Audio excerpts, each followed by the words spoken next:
President John Dramani Mahama has issued a strict ban on first-class travel for ministers and government appointees as part of measures to cut down on government spending.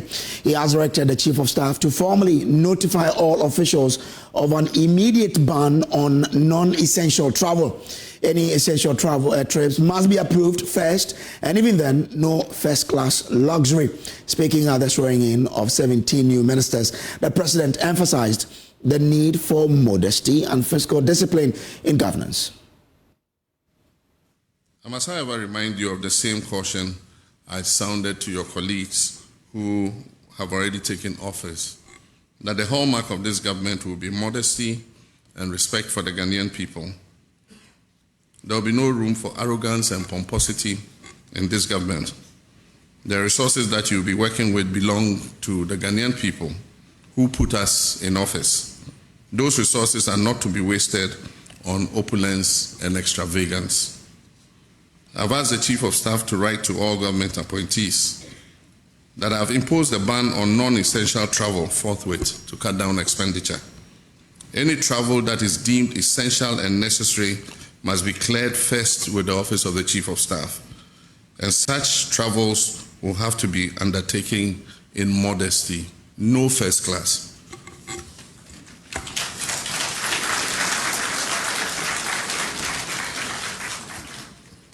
Also, all traces of affluence and lavish lifestyle are to be avoided. The people of Ghana are enduring difficult times occasioned by hardships resulting from the economic mismanagement of the last 8 years. And ours is to work to lift them out of this hole, not to compound it further. On Monday, I'll be receiving the report of the committee I set up to prepare the way for the implementation of Operation Recover All the Loot, oral. Upon receipt of this report, appropriate action will be taken against those who are deemed to have acted against the economic and financial interests of this country through corruption and related acts. While it is all well and good to hold past office holders accountable for their actions, it is even better to prevent the incidence of corruption in the first place. And as I've already indicated many times, I'll be holding all my appointees in this government to the strictest standards of accountability to ensure that the mandate and resources entrusted to us by the people of Ghana go only into working for them and improving their standards of living. Well, Foreign Affairs Minister Samuel Okudzeto-Ablakwa says the new ministers will live up to expectation. We will not let the chiefs and people of Ghana down. We know expectations are high, we are conscious of that, and this emphatic victory that President Mahama received, the lesson there is that if you fail to meet the people's expectation, you will be punished at the polls. And we commit that it will not be our doing that the NDC will not continue to be the favorite party of the people. We will continue to serve and make sure that we meet the high expectations of the people so that we can create prosperity, create wealth, and create opportunities for all Ghanaians. We shall serve everybody, not only members of our party or members of our family. We will render diligent service to all Ghanaians, irrespective of where they come from, their background, or their political ideologies. So on that note, His Excellency President John Dramani Mahama and Vice President Professor Nana Jinopoko-Agyemang, we are ready to serve, we are ready to reset this country, and be rest assured, Your Excellency, we shall not let you down. Thank you very much. Well, away from that, the minority in Parliament are demanding the removal of Emmanuel Kwesi-Bedzra as chairman of the special committee tasked to investigate the chaos at the appointment committee, alleging bias and prejudice. It will be recalled that the Speaker of Parliament set up a 7-member committee to probe the chaos and present a report in 10 days. On Wednesday, when the committee sat for its first public sitting, Minority Leader Alexander Feomaking is said to have asked the 2 NPP MPs on the committee to withdraw, as well as ordering that no NPP MP testifies. This led to an abrupt suspension of the hearings. Today, the committee resumed its hearings with no NPP MP in attendance or present to testify. The minority leader has now written to the Speaker making some demands. Parliamentary Affairs correspondent Kweku Asante reports. The special committee investigating the chaos at appointment committee has had its second sitting after the first one was truncated on claims that the Speaker had asked that the work be stopped for some consultation. Today they've heard from a number of NDC MPs as well as the Marshal's Department, the Marshal himself and his deputy. They've offered their testimony as to what exactly happened. But surprisingly, the two NPP members of the committee did not show up, Abner Asare and Kwame Anyimadi, and also no NPP MP did testify before the committee. Speaking about the New Patriotic Party and its members, Kwame Anyimadi, who is supposed to be a member of this committee, addressed the news conference together with the minority, accusing the chairman of the Committee of Bias and raising significant issues with the work they are doing, for which reason they refused to show up. We recall the Speaker's firm, decisive directive that the proceedings of the committee should not be conducted in public. The minority caucus concurs with this position, recognizing that public hearings in matters like this would compromise the effectiveness and efficiency of the investigative process. In widely broadcast media interviews, Honorable Bembedra made prejudicial statements alleging that the minority leader was actively conspiring to derail the committee's work. The chairman of the committee, Yimano Kwesi-Bedzra, has been parrying away the claims that he's biased. He's been defending the quality of the work he and his colleagues have been doing. He also says even if the NPP MPs decide not to show up, it will not take anything from the committee. So I don't know where that accusation of biasness comes from. So maybe he has to identify where I was biased. They've written an entire memo to the Speaker asking that you be removed. I don't know. Speaker will have to admit that memo, but we will continue our work on Monday. On Wednesday, I even mentioned that one of them was coming until the person sent us a text message that he was not going to come. But yesterday, Honorable Bina was with us at the meeting. We all agreed, and so we're surprised that she wasn't here today. We'll continue our work until the Speaker says, well, otherwise. So we'll continue our work. That shows the hypocrisy of our colleagues, because if Honorable Abena was with us yesterday and today they are singing different tune, the best judge are Ghanaians. Okay. Samuel Okudzeto Ablakwa testified before the committee that he believed he was the target of the chaos that ensued that day at the appointment committee. It was clear to me that I was the target. They did not want to have me vetted that day. And why do I say that? If you look at the schedule advertised and published, the media giving copies, you had some of the persons here who were even taken ahead of me. For example, the Honorable Joseph Bukari Nikbe. He was to have come after me on the schedule that the Appointments Committee published. The minority leader has meanwhile written to the Speaker of Parliament requesting that Yimano Kwesi-Bedzra be taken off the committee on allegation of bias and prejudice. The committee will resume its work on Monday. They expect to hear from a bunch of NPP MPs, the leader himself, Alexander Afenyomakin.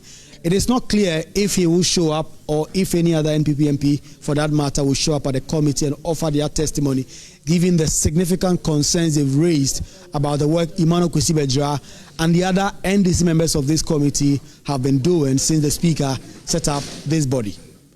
Reporting for JoyNews, Kweku Asante, Parliament House, Accra. Well, former President Zanetor Rawlings' foundation has petitioned Speaker of Parliament Alban Bagbin, calling for a full-scale investigation into some unsavory comment against the former leader and MP Zanetor Rawlings during parliamentary proceedings on Tuesday, February 4, 2025. A male voice was heard passing some unprintable words in reference to the former president and the member of Parliament for Clote, Zanetor Rawlings. Now, the incident has since generated public uproar, with a number of groups calling for an investigation into the matter. Let's start with this coming from the Anlo State, signed by Ava Dada Togbi Agbashi Awusu III. Now, it says, the JJ Rawlings, okay, so that is, we'll come that to that, but it says, it will be recalled that during the approval session of Honorable Samuel Okudzeto Ablakwa, there was a heated fury in Parliament in the state of the furor. Ghanaians and people worldwide heard an honorable member shouting defamatory and obscene words at Honorable Zanetor. It goes ahead to say that Anlo Rawlings, who is the eldest daughter of the illustrious son of Anlo Land and a former president of the Republic of Ghana, the overlord of Anlo Duko Tobusiri III, and the chiefs and people of Anlo Duko are furious about the unfortunate development in the august house, and are desirous of identifying the member of parliament who made the remarks against the son of Anlo Land to help us advise ourselves as to the next steps to take. The Anlo Duko will be grateful if our request is granted and the said individual is identified on or before 10th of February 2025. So that is, the petition coming from the Anlo State there. Now, the latest to have petitioned the Speaker is the Rawlings Foundation, led by his daughter, Asantua Ajiman Rawlings. Let me share with you details of that particular petition. It says, the JJ Rawlings Foundation has learnt with absolute disbelief the unprintable words uttered by New Patriotic Party members. So here they go straight to say New Patriotic Member of Parliament against the late former President of the Republic, Jerry John Rawlings, and his daughter, Zanetor Rawlings, Member of Parliament for Klote on the floor of Parliament on Tuesday, January 4, 2025. Now, the statement continues to say the toxic and untruthful comments were not only an indictment on Parliament, but on the entire country. It exposed a desire by a select few members of Parliament to hide under the guise of the august house to provoke a toxic atmosphere within the political environment. It continues to say President Rawlings was the first president of the Fourth Republic and was instrumental in nurturing the current political dispensation, which is the longest and most successful in our country's history. Internationally, President Rawlings is admired and recognized for his commitment to a participatory leadership approach and his anti-corruption credentials.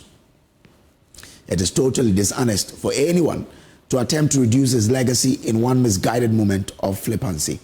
Dr. Zanetor Rawlings has been an effective, efficient, and reliable MP since 2017. More so, holding on to a seat as an opposition member of Parliament and winning 3 times in a row is no small feat. For a colleague MP to cruelly shut her down during parliamentary proceedings exposes his misogyny and bias against women, but more so, it is a matter of gross abuse and disrespect that cannot be ignored, Mr. Speaker. Mr. Speaker, it is disheartening and disturbing when the House that is expected to protect the image and reputation of past leaders of this country who worked hard to maintain and to maintain and protect institutions like Parliament receive abuse and offensive behavior as occurred on Tuesday, January 4, 2025. So this is what the Rawlings Foundation is asking Parliament to do. Now, apart from these 2 petitions, there has also been some demonstrations by residents of Klote calling for the matter to be dealt with. Parliament and Speaker Bagbin are yet to make a formal communication on the matter. And we'll be keeping an eye on this particular matter when we'll be briefing you with anything that we do get on this. When Parliament speaks, we'll bring that to you here on this channel. Away from that though, Ghana's energy supply faces a major setback as the West African gas pipeline company, WAPCO, shut down its pipeline for a 4-week maintenance program. The move has resulted in over 1,000 megawatts of power being taken off the national grid, raising concerns about the potential disruptions to electricity supply across the country.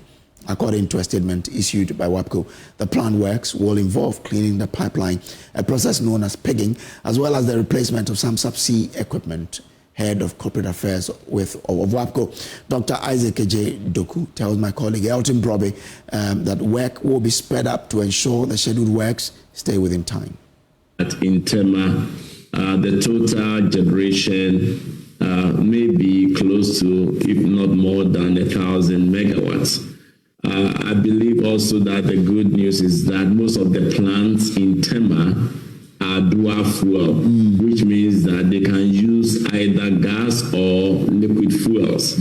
So given the advance notice that we gave to the government, once the pipeline is shut down, I believe the government have made arrangement for the alternate fuel, which is the liquid fuels, which may be the light crude oil or DFO, distillate fuel oil, or the heavy fuel oil, to be used by the plants that are dual fired. So yes, maybe an impact, but I don't think it will be that major impact.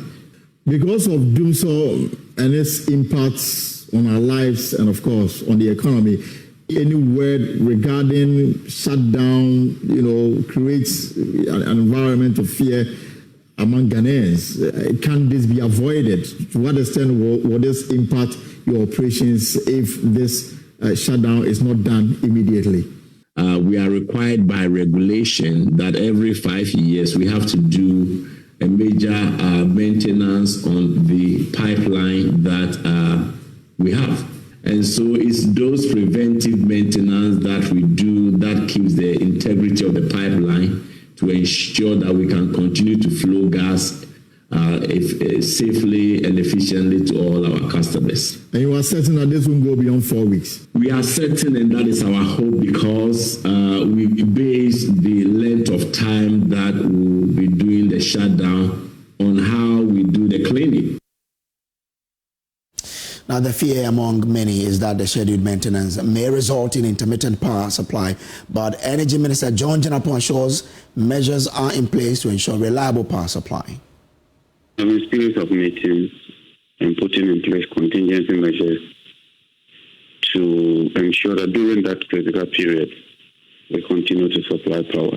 I've just received the final report, but what I can say is that what it means that gas from Nigeria would be curtailed. Also, the river flow from Takrady to Tema will be curtailed as well. And so you could be losing about 200 million scf of gas, which is quite critical. The fallback would be to procure some emergency fuel. We've so far procured some amount of fuel. We're still working, but we are running a very tight schedule. But we are doing everything we can to ensure that we are able to handle the situation. Now, with the fuel you have purchased, do we have enough to keep our lights on? We've taken delivery of some. We are expecting some more, barring any unforeseen circumstances. Unless a plant trip or unless we have a major challenge, we should be okay. We should be okay. Even though, let me admit that it's very, very tight. We will be running without the usual reserve or margin that we need as a buffer. So are you giving us the assurance that so within that period? We are determined to ensure that we have adequate supply of power during the period. Normally, you issue a load shedding timetable when you are certain that you have a certain deficit. But assuming you are switching a plant and you put it off and you are bringing it on, you hope that you will switch it on. So there will be no need for a load shedding timetable. And so consumers should bear with us. It's fluid, but we don't think that you're going to have that kind of prolonged outage where you need to come out with a load shedding. We are Well, February 28, you may ask, what is that? Well, that's when WASSCE says it will release all withheld 2024 WASSCE results after completing investigations into alleged malpractices. The council is under pressure after filing a stay of execution against the High Court order directing the immediate release of the results. At a press conference earlier today, Head of Public Affairs John Kapi defended the decision, citing due process and transparency. There is more in this report. The result of over 10,000 students remain withheld over alleged examination malpractice. It has been more than a month, yet their faith hangs in a balance as WAEC refuses to release the results. Lawyer Martin Pebu, representing the affected students, argues that WAEC has not specified the alleged malpractices behind their decision. But Head of Public Affairs John Kapi assures stakeholders the investigations will be completed and all results released by February 28. The Council wishes to assure its stakeholders that all the cases of malpractice being investigated would be finalized and all results released by 28 February 2025. The Council also wishes to assure its numerous publics that it is working assiduously to ensure that no candidate is cheated or unduly disadvantaged. He also denied allegation of coercion and intimidation. After the scrutiny of scripts, officers meet with the candidates who are given a fair hearing on the exact circumstances that led to the alleged malpractice, in respect of which the affected candidates had been invited. 3. The candidates are then invited to write statements in response to the allegations against them. They are neither coerced nor intimidated into writing the statements as is being alleged by some of the parents. Meanwhile, WASSCE day of execution will be held on Thursday, February 20. Collins Frimpon's report read to you. Well, the Civil and Local Government Staff Association of Ghana has served notice it will embark on an indefinite strike if President Mahama's newly appointed registrar for Births and Deaths Registry, Samuel Odum Boche, takes office. Clocksack says Mr. Boche is a politically exposed individual and alien to the civil service. Among others, the union wants government appointment to the civil service to be made exclusively from within the civil service. Kojo Krakani is the Deputy Executive Secretary of the Civil and Local Government Staff Association of Ghana. In June 2017, a Supreme Court ruling came out with a 7-0 verdict on the issue of whether civil servants should be seen to be involved in partisan politics. It is a no-go area for civil servants at both central and local government. The civil service and the local government service are the fulcrum from where government delivers its services to the people of Ghana. And therefore, the civil servant must not politically color himself in discharging his duties. It is worthy, ladies and gentlemen, to note that this debate is being held at the Births and Deaths Registry because information available to Clocksack indicates that one Samuel Odum Boche has been appointed as Registrar of Births and Deaths. Well, the union is threatening to lay down their tools and proceed on an indefinite strike if their demands are not met. Going to work with the person appointed who has already been politically colored. We shall not work with him. Whoever is appointed is a politician or is seen to be a politician, colored as a politician, we will resist working with him. Sure. Is that not? It not be so. It be so. It not be so. It be so. No. All right. So media, I will take some few questions from you. Dan, TV3. It has been stated there clearly that whoever is in the civil service or the local government service must not be seen to owe his appointment or his promotion because to any political activity, because he's delivering on behalf of government. Government is different from politician, and therefore it should be neutral. From that point of view, we are insisting that it's a career civil servant that should be appointed. We have the competencies. When we continue to do this, you are abandoning and killing the civil service. We have career civil servants that have been doing the work all this while. So a politically colored person will only come and become biased and discriminate, and the public for which the services are being rendered will not be satisfied. Wow, such a lovely story on this couple. Now, you may be their lucky sponsor of this dream of theirs to have a sweet Valentine journey. Kindly be that to deliver this blessing to them on Valentine. I'm sure, like the Bible says, God loves a cheerful giver. Be that cheerful giver for this couple. Well, away from that, finding one's career path is a journey that often takes years, even decades for some. But for 3-year-old Nancy Osu, Destiny seems to have braided itself neatly into her tiny fingers. Despite her tender age, Nancy has already dazzled the world with an extraordinary talent for hair braiding, a skill her parents believe is nothing short of a natural gift. Emmanuel Bright Kweku reports. Little Nancy, busy at work with all seriousness and austerity to get a plait of hair done. Swiftly twisting the strands of hair, the 3-year-old's adeptness at braiding has left residents in Tabre, a community along the Kumasi-Sunyani Road, in awe. It all began one afternoon after she returned from school. Amina Yakubu is the mother. 1.5 months in Obane Botri. Obesu Hamia Mansino. A month and a half ago, when she returned from school, she worried me to allow her join us braid. I did not mind her until she woke up from her sleep and forcefully joined us. I was surprised at how she was braiding.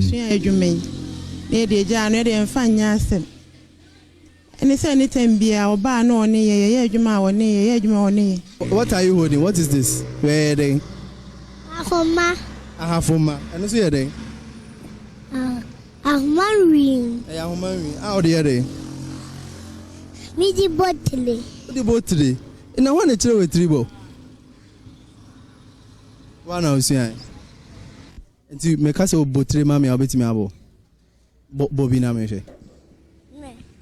Bobina me. Mama Bowen rain. Bobo wait, until we are my mamma on Bobio. Okay, so she has become a wonder in this particular town. You're talking about Tabre in the Ashanti region, and in fact, everywhere across the country. After an exciting day at school, little Nancy spends her leisure time doing what she loves and does best. I am glad my daughter could braid because she could also take up my job. Little Nancy isn't only a wonder in a small Tabre community, she's left social media users agog.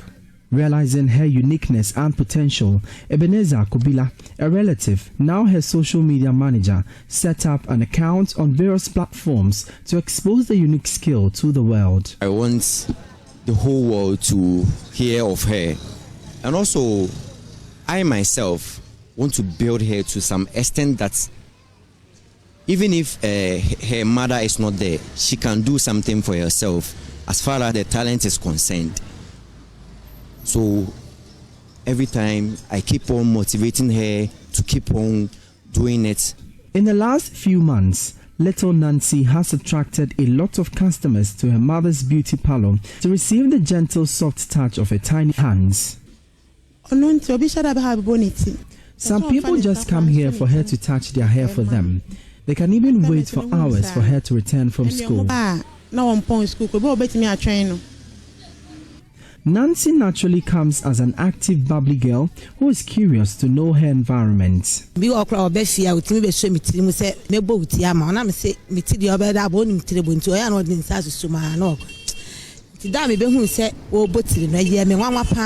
She told me some time back that she would want to braid my hair, but I never believed her until I saw her braiding with her mother. I was surprised.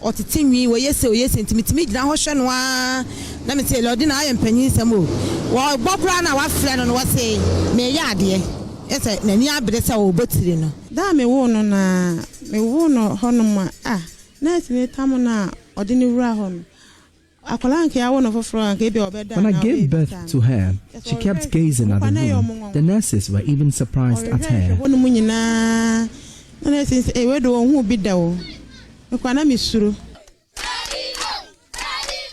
With no official attempt for a world record, you perhaps may want to consider her Ghana's youngest braider. For Joy News, my name is Emmanuel Bright Kweku. How old are you? 3 years. You are 3 years old. Well, from that beautiful story from the Ashanti region, we take a break. We'll be back with more. Please do stay. Welcome back from the break. Now, the KGL Foundation has reaffirmed its commitment to mental health advocacy and wellness by supporting the Eve Medical Foundation in establishment of the Women's Wellness and Mental Health Center in Kumasi. This initiative marks a significant step towards addressing mental health challenges in Ghana. Speaking at the official tour and handing over ceremony of the facility, the executive chairman of KGL Foundation, Alex Apel Dade, expressed his pride in supporting such a groundbreaking initiative. KGL Foundation has reaffirmed its commitment to mental health advocacy and wellness by supporting the Eve Medical Foundation in the establishment of the Women's Wellness and Mental Health Center in Asanteman. This initiative marks a significant step towards addressing mental health challenges in Ghana. Speaking at the official tour and handing over ceremony of the facility, the executive chairman of KGL Foundation, Mr. Alex Apel Dade, also expressed his pride in supporting such a groundbreaking initiative. He highlighted the significance of establishing a mental health facility in the northern part of the country and reiterated the foundation's commitment to ensuring its success. Like he said, we are very passionate about mental health. We've done it across, we have been involved in it across the some parts of the world. So the opportunity to set up one of the only mental health facilities north of the country, it's such a great opportunity. So we didn't waste time in doing that. We are hoping to deliver this within this year, and KGL is very committed. One thing that we hold very to be a privilege for us is giving. As I mentioned earlier, we don't give because we have a lot. We give because it's the philosophy of my personal philosophy and that of the company. To give. So on behalf of my directors, on behalf of my family, on behalf of my son who also heads the foundation, we are very happy to invest in this multi-million dollar facility. Lady Julia, founder of the Eve Medical Health Foundation, stressed the increasing importance of mental health issues globally and the need for urgent attention. She noted that mental illnesses are often overlooked despite their impact on individuals and society. This is finally happening. I mean, we've been at it for a while, and I want to thank Alex and the KGL group for coming to our aid as soon as we approached them. As we've heard, mental health is an issue that is taking a center stage in our world these days. Unfortunately, with our circumstances in our various countries, it's been something that has sort of been brushed under the carpet, but it cannot be for much longer. It is an issue that affects every single person in our society, so it needs to be taken seriously. So I'm glad that at least the private sector has heeded our call. The partnership between the KGL Foundation and the Eve Medical Health Foundation signifies a critical milestone in addressing mental health concerns in Ghana. Reporting for Joy News, Josephine Sego.